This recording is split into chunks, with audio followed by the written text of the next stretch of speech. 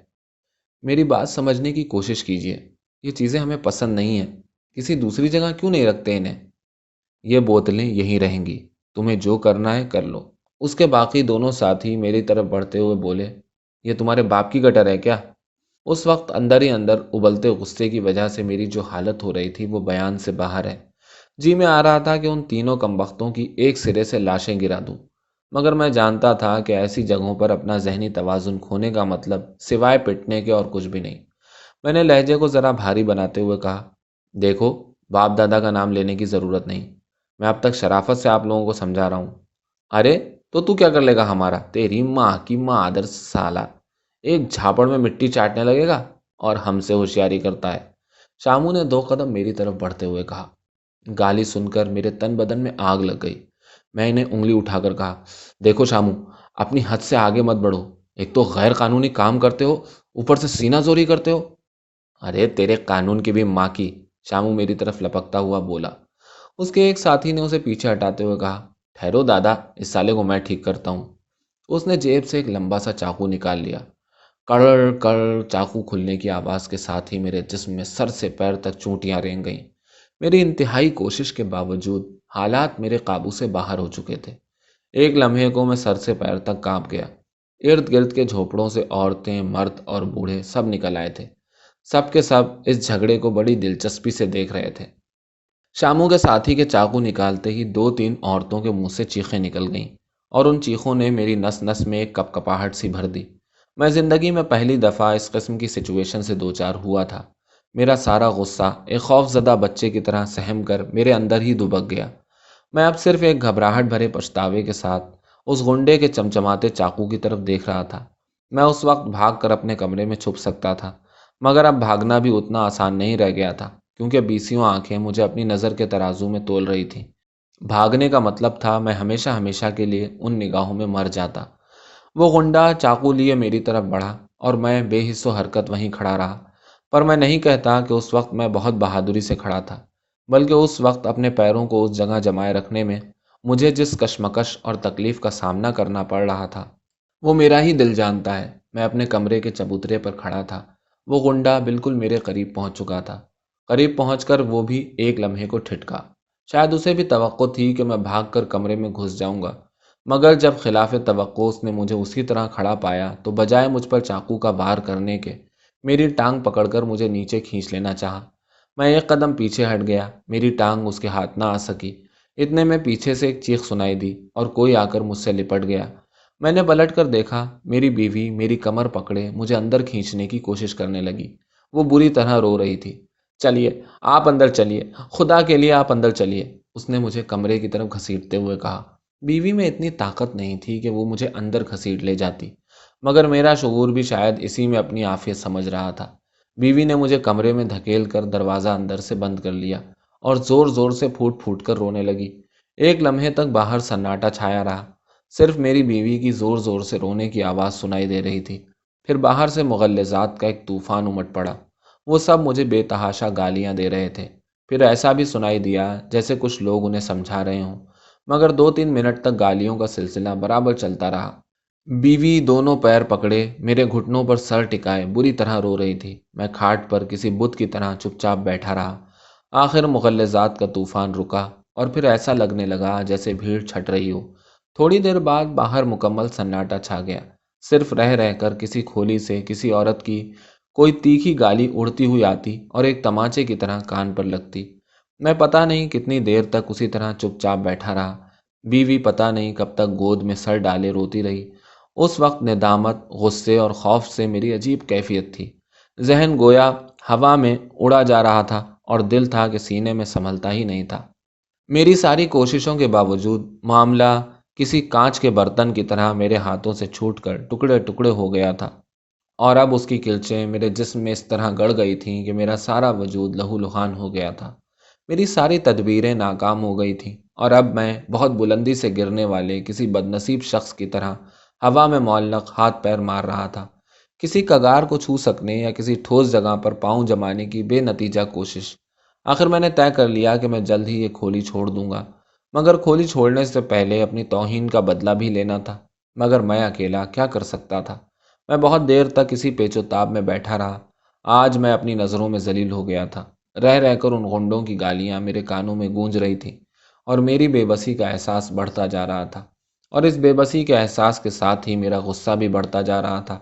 بیوی کی سسکیاں اب تھم چکی تھیں، مگر اس کا سر میری گود میں اسی طرح رکھا تھا۔ میں نے آہستہ سے اس کا سر اٹھاتے ہوئے کہا، اٹھو، چارپائی پر لیٹ جاؤ۔ بیوی اسی طرح فرش پر بیٹھی ساڑی کے پلو سے اپنی ناک سڑکنے لگی۔ میں اٹھ کر بشرٹ پہننے لگا۔ بیوی نے میری طرف دیکھتے ہوئے پوچھا، کہاں جا رہے ہو؟ میں نے کہا، تم آرام کرو، میں ابھی پولیس اسٹیشن سے ہو آتا ہوں۔ نہیں، آپ کہیں نہ جائیے، گھبراؤ نہیں، میں نے تسلی دیتے ہوئے کہا، میں ابھی 10 منٹ میں آ جاؤں گا۔ نہیں، خدا کے لیے آپ ان لوگوں سے نہ الجھیے، وہ لوگ بہت بدماش ہیں۔ تم خام خواہ گھبرا رہی ہو، یہ لوگ سیدھے سادے لوگوں پر اسی طرح دھونس جماتے ہیں، کسی کو مارنا اتنا آسان نہیں ہوتا۔ تم دیکھنا، 10 منٹ بعد پولیس ان سب کے ہتکڑیاں لگا کے لے جائے گی۔ کسی شریف آدمی کو اس طرح پریشان کرنا ہنسی کھیل نہیں ہے۔ مگر آپ اکیلے ہیں اور وہ بہت سارے ہیں، آپ اکیلے کتنوں سے لڑیں گے؟ ارے میں لڑنے کہاں جا رہا ہوں، پولیس میں شکایت درج کراؤں گا، پولیس خود آ کر ان سے سمجھ لے گی۔ ہم اس طرح ان کی بدماشی کو سہتے رہے تو جینا دوبر ہو جائے گا، انہیں ان کی بدماشی کی آخر کچھ تو سزا ملنی چاہیے۔ بیوی کی آنکھوں سے پھر آنسو بہنے لگے۔ جب ہمیں یہاں رہنا ہی نہیں ہے تو پھر خام خواہ ان کے منہ لگنے کی کیا ضرورت؟ میں نے ذرا کڑک لہجے میں کہا، تم اندر سے کنڈی لگاؤ، تم ان باتوں کو نہیں سمجھتی۔ وہ لوگ ہمارے دروازے پر آ کر ہمیں یوں ذلیل کر جائیں اور ہم پولیس میں شکایت تک نہ کریں، اس سے بڑی بزدلی اور کیا ہو سکتی ہے؟ آج انہوں نے دروازے پر گڑبڑ کی، کل گھر میں بھی گھس سکتے ہیں۔ پھر لہجے کو تھوڑا نرم بناتے ہوئے کہا، تم سمجھدار ہو، ہمت سے کام لو، میں ابھی لوٹ آؤں گا، چلو اٹھو، دروازہ اندر سے بند کر دو۔ یہ کہہ کر میں باہر نکل گیا۔ بیوی مرے قدموں سے چلتی میرے پیچھے آئی۔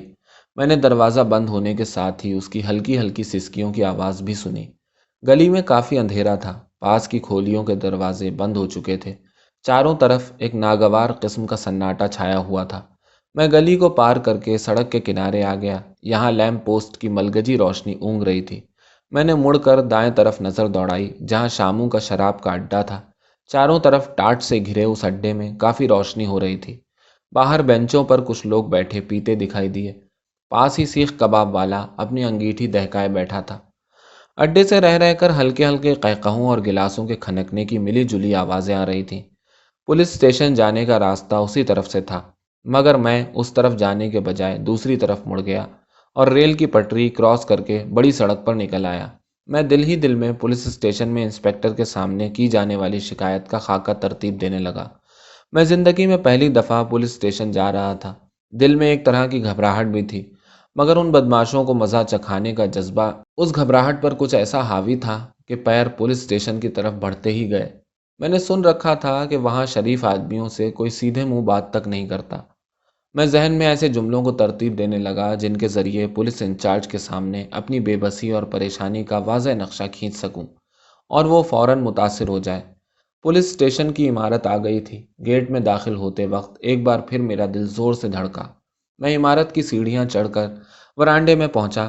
پاس ہی بچھی بینچ پر ایک کانسٹیبل بیٹھا ہتیلی پر تمباکو اور چونا مسلتا نظر آیا۔ اس نے اپنی ٹوپی اتار کر بینچ پر رکھ لی تھی اور اس کی گنجی کھوپڑی بلب کی روشنی میں چمک رہی تھی۔ مجھ پر نظر پڑتے ہی اس نے استفہامیہ نظروں سے میری طرف دیکھا۔ میں اس کے قریب پہنچ کر ایک وقفے کے لیے رکا، پھر بولا، مجھے ایک کمپلینٹ لکھوانی ہے۔ کہاں سے آئے ہو؟ اس نے تیوری چڑھا کر پوچھا۔ نہرو نگر سے۔ کیا ہوا؟ اس کی نظریں سر سے پیر تک میرا جائزہ لے رہی تھیں۔ وہاں کچھ غنڈوں نے مجھ پر حملہ کرنا چاہا تھا۔ اس نے تمباکو کو اپنے نچلے ہونٹ کے نیچے دباتے ہوئے زور سے ہنکاری بھری، پھر ہاتھ جھاڑتا ہوا بولا، جاؤ ادھر جاؤ۔ اس نے سیدھے ہاتھ کی طرف اشارہ کرتے ہوئے کہا اور دیوار سے ٹیک لگا کر بیٹھ گیا۔ میں اس طرف مڑ گیا جدھر کانسٹیبل نے اشارہ کیا تھا۔ کچھ قدم چلنے کے بعد ایک کھلا دروازہ دکھائی دیا۔ میں دروازے میں ٹھٹک گیا اور سامنے کرسی پر بیٹھے ایک موٹے حوالدار کو دیکھنے لگا۔ وہ شاید ہیڈ کانسٹیبل تھا اور گردن جھکائے ہوئے کوئی فائل الٹ پلٹ رہا تھا۔ پاس ہی ایک دوسری میز پر کوئی کلرک کچھ ٹائپ کر رہا تھا اور ایک دوسرا کانسٹیبل ایک طرف کرسی پر بیٹھا جمائیاں لے رہا تھا۔ میں نے ایک لمحے توقف کے بعد کھنکھار کر کہا، میں آئی کم ان؟ ہیڈ کانسٹیبل نے فائل سے گردن اٹھائی اور جمائی لینے والا کانسٹیبل چندھیائی آنکھوں سے مجھے دیکھنے لگا۔ ہیڈ کانسٹیبل نے گردن ہلا کر مجھے اندر آنے کی اجازت دی۔ میں اندر داخل ہوا اور میز کے پاس جا کھڑا ہوا۔ کیا ہے؟ ہیڈ کانسٹیبل نے فائل پر سے نظریں اٹھاتے ہوئے پوچھا۔ جی جی مجھے ایک کمپلینٹ لکھوانی ہے۔ کہاں رہتے ہو؟ نہرو نگر میں۔ کیا ہوا؟ جلدی بولو۔ اس کا لہجہ بڑا اہانت آمیز تھا۔ میں نے دل میں الفاظ تولتے ہوئے کہا، جی بات یہ ہے کہ میں نہرو نگر میں 5 نمبر بلاک میں رہتا ہوں۔ وہاں شامو دادا کا شراب کا اڈا ہے۔ اس کے چھوکروں نے آج مجھ پر چاقو سے حملہ کرنا چاہا تھا۔ کیوں؟ تم نے اسے چھیڑا ہوگا، ہیڈ کانسٹیبل نے کہا۔ میں اس ریمارک پر بوکھلا گیا۔ میں سمجھ رہا تھا شراب کے اڈے کا ذکر آتے ہی یہ لوگ ان گنڈوں کی غنڈہ گردی کو سمجھ جائیں گے، کیونکہ شامو ناجائز شراب کا کاروبار کرتا تھا۔ مگر اب حولدار کے تیور دیکھ کر میرا دل ڈوبنے لگا۔ میں نے مسمسی صورت بنا کر کہا، جی میں نے کچھ نہیں کیا۔ پھر کیا اس کا دماغ خراب ہو گیا تھا جو خام خواہ تم سے جھگڑا کرنے آ گیا؟ اس کے درست لہجے نے میرے رہے سہے حواس بھی غائب کر دیے تھے۔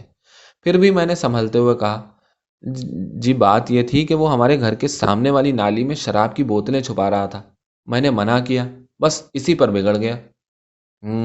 یہ بات ہے۔ یہ بتاؤ تم نے منع کیوں کیا؟ جی، میں نے حیرت سے اس کی طرف دیکھا۔ صاحب وہ میرے گھر کے سامنے شراب چھپا رہا تھا۔ میں ایک شریف آدمی ہوں، کیا مجھے اس پر اعتراض کرنے کا حق بھی نہیں؟ ہیڈ کانسٹیبل نے ایک بار مجھے گھور کر دیکھا اور بولا، ارے شراب کی بوتلیں نالی میں چھپا رہا تھا نا، تمہارا کیا بگڑتا تھا اس سے؟ مجھے اب سچ مچ غصہ آ گیا تھا۔ میں نے دل ہی دل میں اس موٹے حولدار کو ایک موٹی سی گالی دی، مگر بظاہر اپنے لہجے کو حتی الامکان نرم بناتے ہوئے کہا، مگر حولدار صاحب، یعنی حرامی صاحب، وہ غنڈہ آدمی ہے۔ اگر میں اس وقت اعتراض نہ کرتا تو وہ کل میرے گھر میں گھس سکتا تھا، اور پھر اس کا دھندا بھی تو قانوناً ناجائز ہے۔ بس بس، ہم کو معلوم ہے، یہاں قانون مت بھگارو، ادھر جاؤ، پہلے صاحب سے شکایت کرو، وہ کہے گا تو ہم کمپلین لکھ لے گا۔ اس نے بائیں طرف ایک کیبن کے بند دروازے کی طرف اشارہ کرتے ہوئے کہا۔ پھر وہ کرسی میں پڑے جمائی لیتے سپاہی سے مخاطب ہوا، بھالے راؤ، اس آدمی کو صاحب کے پاس لے جاؤ۔ بھالے راؤ نے ایک بار پھر منہ پھاڑ کر جمائی لی اور کچھ بڑبڑاتا ہوا ناگواری سے بولا، چلو۔ وہ کرسی سے اٹھا اور لڑکھڑاتے قدموں سے چلتا ہوا کیبن کی چک ہٹا کر اندر داخل ہو گیا۔ پھر چند سیکنڈ بعد ہی باہر نکلا اور میری طرف دیکھے بغیر بولا، جاؤ، اور خود دوبارہ اسی کرسی کی طرف مڑ گیا جہاں پہلے بیٹھا جمائیاں لے رہا تھا۔ میں چک ہٹا کر اندر داخل ہوا۔ سامنے ایک سخت چہرے اور بڑی بڑی مونچھوں والا شخص مجھے گھور رہا تھا۔ میں نے تھوک نگلتے ہوئے دونوں ہاتھ جوڑ کر اسے نمسکار کیا اور اس کے سامنے جا کھڑا ہوا۔ میرے دونوں ہاتھ نمسکار کی شکل میں اب بھی جڑے ہوئے تھے۔ سامنے 2 خالی کرسیاں پڑی تھیں، مگر میں اس قدر نروس ہو گیا تھا کہ کرسی پر بیٹھنے کے بجائے میز کے کونے سے لگ کر کھڑا ہو گیا۔ کیا بات ہے؟ اس سخت چہرے والے پولیس انسپکٹر نے، ہاں وہ صورت سے پولیس انسپکٹر ہی لگتا تھا، اپنی موٹی آواز میں پوچھا۔ میں نے اپنے خشک ہوتے ہوئے گلے پر ہاتھ پھیرتے ہوئے کہا، صاحب میں ایک کمپلینٹ لکھوانے آیا ہوں۔ کہاں رہتے ہو؟ اس نے بھی مجھے سر سے پاؤں تک گھورتے ہوئے پوچھا۔ نہرو نگر میں نے انتہائی نرم اور ملتجی آواز میں جواب دیا۔ بیٹھو۔ اس نے کرسی کی طرف اشارہ کیا۔ میں ایک کرسی پر بیٹھ گیا اور شام کے جھگڑے کی تفصیلات سنانے لگا۔ میری گفتگو کے دوران وہ سگریٹ سلگا کر ہلکے ہلکے کش لیتا رہا۔ وہ میری باتیں اتنی بے دلی سے سن رہا تھا جیسے کوئی گھسا پٹا ریکارڈ سن رہا ہو۔ بس وہ سننے کے لیے سن رہا تھا۔ جب میں چپ ہوا تو ایک لمحے کو اس کی تیز نگاہیں میرے چہرے پر جمی رہیں، پھر اس کی آواز میرے کانوں سے ٹکرائی، اچھا تو اب تم کیا چاہتے ہو؟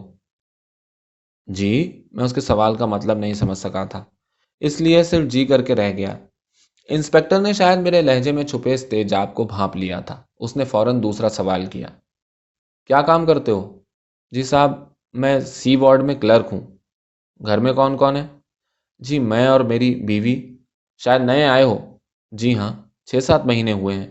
اچھا دیکھو، واقعی تمہارے ساتھ زیادتی ہوئی ہے اور مجھے اس کا بڑا افسوس ہے، مگر انسپکٹر کے ان جملوں سے میری ڈھارس بندھی اور میرا حوصلہ بھی بڑھا۔ میں نے درمیان میں کہا، سر اگر آپ چاہیں تو۔ انسپکٹر کو شاید میرا اس طرح درمیان میں ٹوکنا برا لگا۔ اس نے قدرے سخت لہجے میں کہا، پہلے ہماری بات تو سنو۔ جی سر، میں سہم کر ایک دم سے چپ ہو گیا۔ دیکھو، ہم ابھی تمہارے ساتھ 2-4 سپاہی روانہ کر سکتے ہیں اور ساتھ ہی اس کے آدمیوں کی مشقیں کسوا کر یہاں بلا سکتے ہیں، مگر سوچو اس سے کیا ہوگا؟ وہ دوسرے ہی دن ضمانت پر چھوٹ جائے گا اور پھر تمہیں وہیں رہنا ہے، اور وہ ہے غنڈہ آدمی۔